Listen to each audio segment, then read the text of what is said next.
another issue is the pricey textbooks. I mean, this is something that a lot of us are dealing with right now with the start of school. And according to your MySpace, your platform included a textbook affordability program.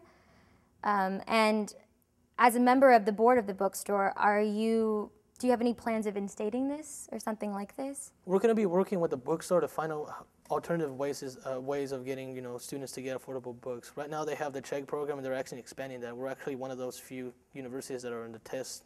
We're piloting some of the programs. So renting a book is just as good, if not better. Because for me, example, I just used that book once. Like unless I have to retake the course, and I return it, but I don't need it anymore. So returning that book, just renting it and then being able to return it helps me a lot. So the check thing they're doing is going great, and they're expanding that. That's one of the things. They're also looking at probably ebooks.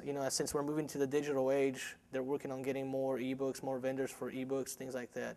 And one of the things that the association, the Auxiliary Corporation, they're doing is this was headed by Russell Statham as a special project. He actually applied for a special grant towards the Department of Education for a textbook pilot program here at Fresno State to reduce the cost of books and finding new ways of getting students to afford it. So the university is working on ways to relieve that. For me, the way I'm going to approach it is just finding ways to get the professors to turn in their lists on time. That's probably one of the biggest issues to reduce cost of books, is if we can get your professor, the faculty member who's going to be teaching that course, to turn in that list, his list of books ahead of time. If they turn it in way ahead of time, it literally saves the bookstore cost on shipping. That's one of the things, is sometimes they turn it in 1, 2, 3 weeks before class starts, and then they have to call for rush delivery and all that, and that increases the cost of the books, and it gets passed to the students. So getting that list in ahead of time will save the students a lot more money, and it can be done. One of the things like I said, lobbying. Tell your professor at the end of the year, I want to get more money for my books. Can you turn in your list ahead of time, please? Do that. Tell them, turn in your list ahead of time. And also advocating, revised editions. Some of my professors, for some reason, they have the books that say by 7th edition, but the 6th edition is the same thing except for the cover. That's what I do. I typically check to see if there's older editions that are just the same, and I get advice from friends that took the course previously, and they say, you know what, just buy the older edition. It works just fine. So that's one of the things professors can do and students can do, is ask their professors is, can we get a revised edition? Okay, and finally, the dreaded parking problem. This seems to be, another ongoing issue that is very frustrating and inconvenient to a lot of students and staff on campus. And having served as senator at large of parking and safety, what type of programs or work were you doing within that area? For me, one of the greatest things we can do for the parking problem is finding other ways for you to come to school. Alternative transportation. Not only does it serve the environment by going green, it saves the university money, it saves you money, and it finds you don't have to worry about a parking spot. So one thing that I was advocating was a better revamped carpooling program. Especially, we get most of the students that come in park actually live in Fresno or around Fresno. They drive literally maybe from down the street, but they do so because they have work right after, or they have something very important to get to right after. So a lot of students live nearby. So if we get a carpooling program where students that live around the area maybe have agreements with some of the park apartment complexes where we can have a carpooling program in there where students can meet at the front desk of the office of that apartment to carpool each other. North Park, all these apartments around, we can have agreements with them. So that's something I'm working on. That's something I'm going to help my whoever the senator of parking and transportation is, Oscar Perez. So I'm going to be helping him do that. I'm going to be helping him basically finish off where I started as senator of parking and safety. The other thing is, besides the parking thing, is the bus program that I always advocated for. A lot of universities do that. They have partnerships with the cities where students, just show their ID card and they get to ride the bus for free.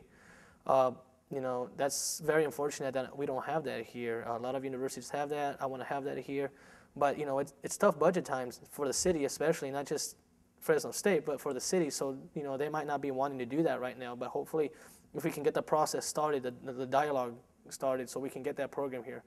I'm just advocating for a a partial where we just have access to the routes that are around Fresno State. Route 9 and I believe 28 circulates around Fresno State. So that's something I want to ask the facts is to give that service to the students.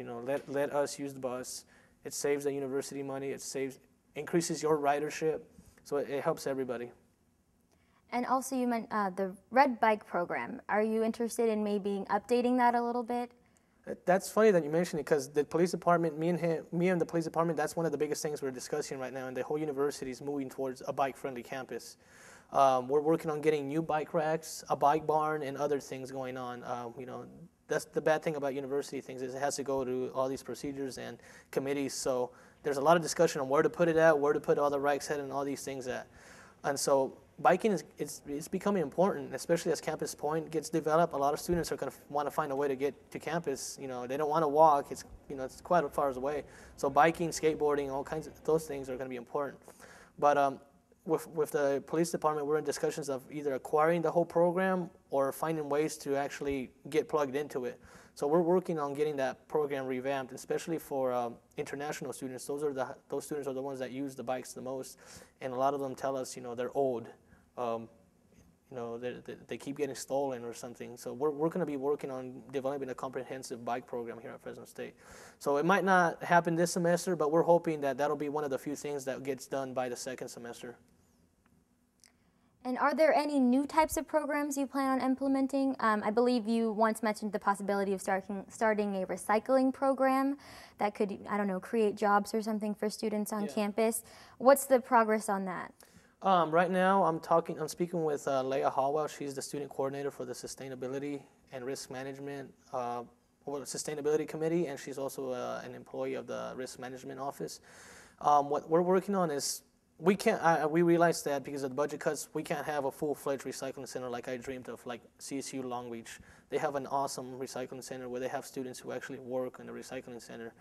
So we realized that we can't do that in this campus, but at least we can put it on paper that we want it and that for future student leaders to actually enact on it. So what we're going to be doing is hopefully setting up events on campus, maybe monthly events where students can come and recycle their cans. It's just as effective, but it's just like monthly events.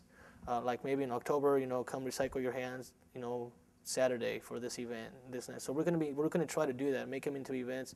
We're going to try to connect other outside organizations like the Conservation Corps and student volunteers from the outside and in-campus groups like the Green Issue and some of those other new green groups that are popping up. So we're going to try to incorporate them, but sadly we won't be able to have that recycling center. We do have a recycling center out there right now, but it's just like a trash. You just come and throw everything away. But I want to make it so students get something in return, not just they get money, but they get something out of it also. And how about funding for IRA? You stated how the fact that sports received most of the share was ridiculous and how you feel like it should be more evenly spread through clubs, research, different activities on campus. Have you been doing any work to rectify this? I'm just still researching the role of IRA and how we can allocate money. So I haven't done direct work, but we're going to be starting the IRA processes pretty soon going into the year.